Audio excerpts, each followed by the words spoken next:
Welcome.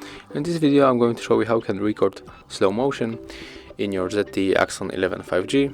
So let's go for camera, go for the more modes, and right now just tap on the middle icon, the slow motion, and when we tap right here we'll be able to record slow motion video, and right now we can check it how it looks.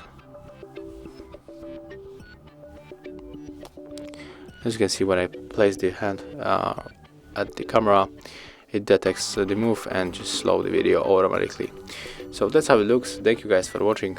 Leave thumbs ups, comments, and subscribe to our channel.